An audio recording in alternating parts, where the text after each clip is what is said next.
Chapter 31. The Blue Goat. Bartering with its milk. The Goat Thanksgiving Festival. The connection of the Saturnites with the spiritual world. The wool of the blue goat and its use.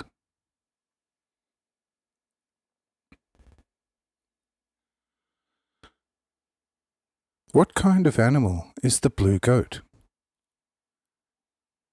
It is an extremely useful and indispensable animal for those Saturnites who are of moderate means, particularly for those who live in the mountains, where the large cow cannot move about freely and where there would not be enough to eat, though mainly there is not enough water available there for the cow to satisfy its great thirst.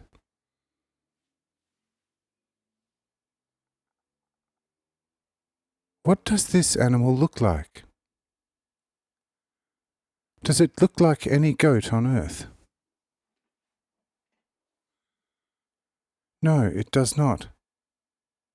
It somewhat resembles an elk, which on earth inhabits more the northern parts of the continents. This goat is, of course, at least 100 times larger than an elk on earth. It has between its two hind legs, in accordance to its size, a very large udder with 6 teats, which easily produce 10 to 20 pails of milk.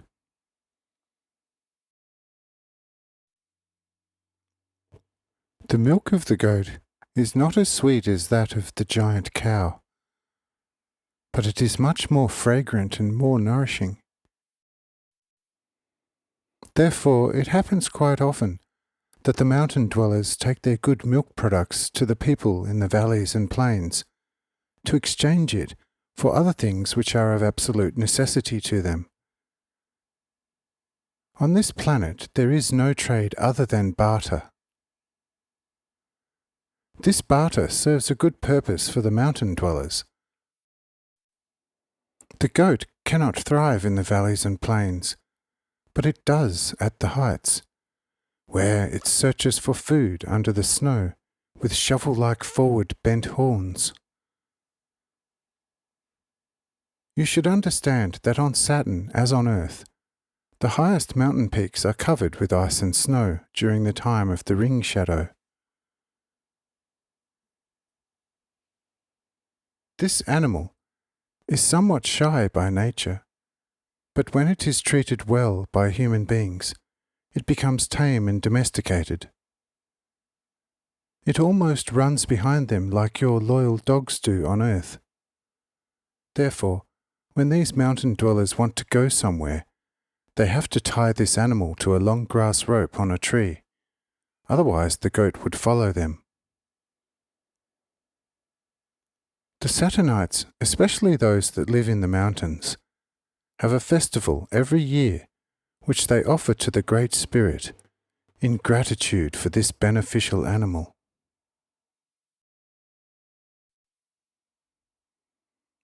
Quite a number of the most beautiful goats with full udders are taken to this festival. There, they are taken to a particular spot where they form a circle and where the goats are milked. And this milk is gathered in the cleanest and most beautiful containers. As soon as this work is done, the animals are led to a rain tree pond, which is always close by, and, as part of the obligatory Thanksgiving, they are watered with this exceedingly good-tasting pure water. After that, they are let loose so that they can graze on the succulent pastures which surround this rain tree pond.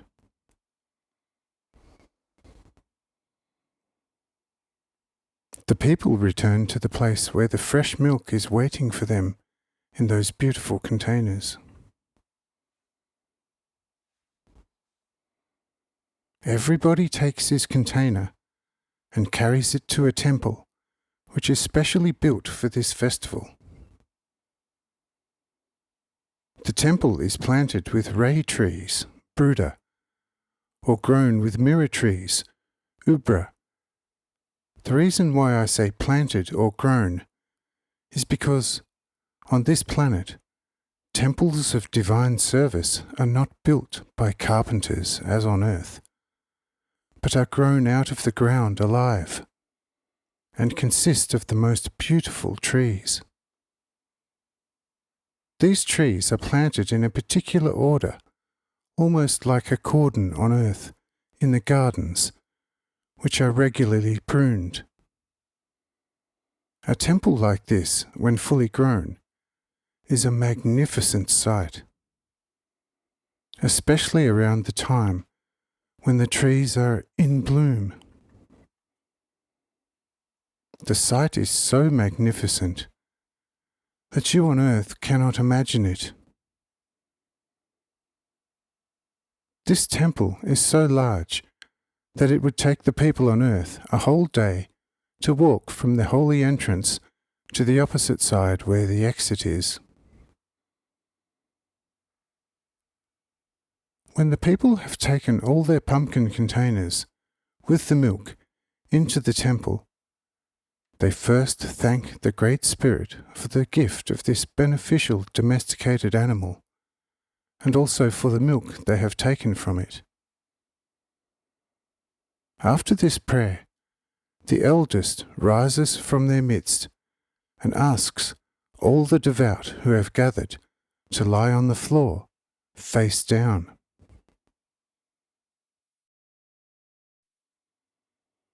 The elder looks upwards and implores the Great Spirit that he may permit the elder to be overcome by a spirit of light and proclaim to him what would be pleasing to the Great Spirit, what they should do while in the sanctuary. And since the inhabitants of Saturn, but mostly the mountain dwellers, are almost in constant contact with the spirits of their heaven, it happens all the time that after such a request by the elder, a shining light spirit in human form comes to them and proclaims how they are to conduct themselves.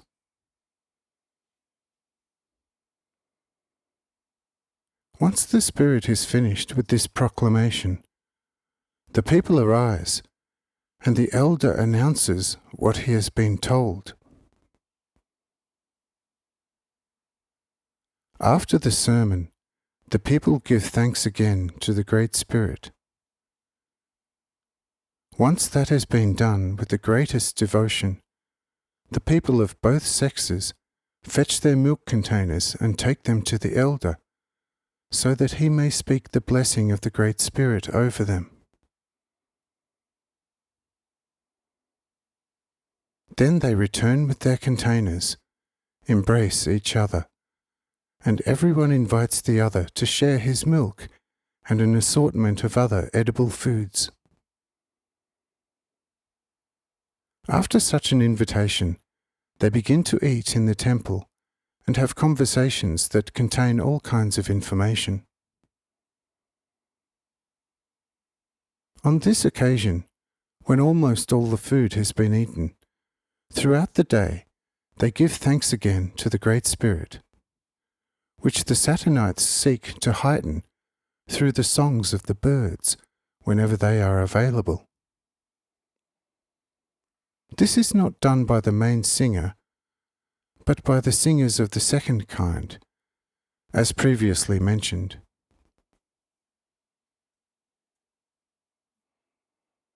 After this thanksgiving, everybody leaves the temple, but mind you, never by the holy front exit, but always by the rear exit, which is intended for the people. Whereas the holy exit is only for the elder and for the spirits of light. As soon as the people are outside the temple, they call their goats which are grazing leisurely around the rain tree pond. The goats obey the call and follow their masters home This is the simplest of celebrations for the Saturnites.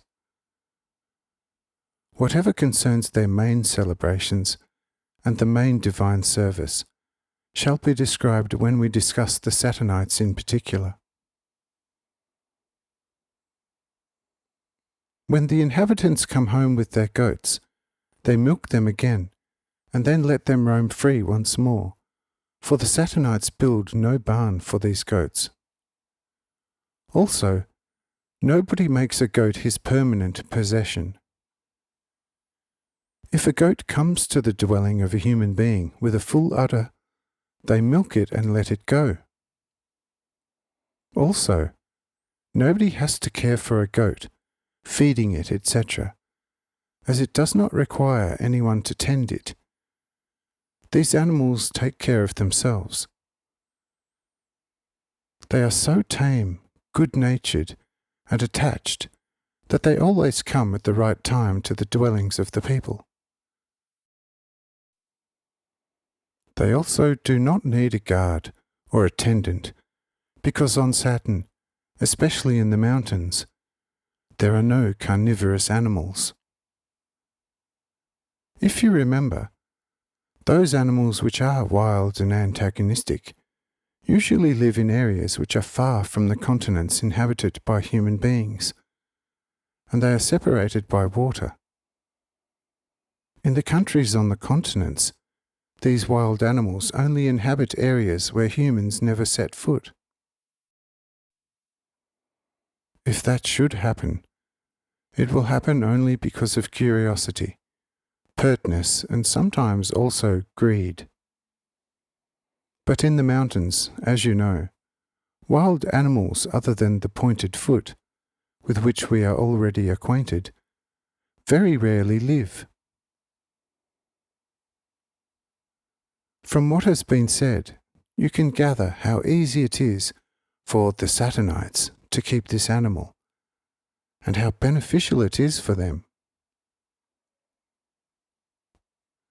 We have now learned everything important about this animal. I do not think it is necessary to reiterate why this animal is called the blue goat. Just as the name indicates, its colour is blue. In addition, this animal has extremely fine wool in plentiful amounts, like sheep on earth. The Saturnites, especially those who live in the mountains, make all kinds of warm clothing out of it for the colder shadow season. They clean the wool beforehand, then they spin it into beautiful, uniform, thick threads, and they weave all kinds of differently patterned cloth, with very peculiar kinds of proficient tools. What happens when the blue goat dies?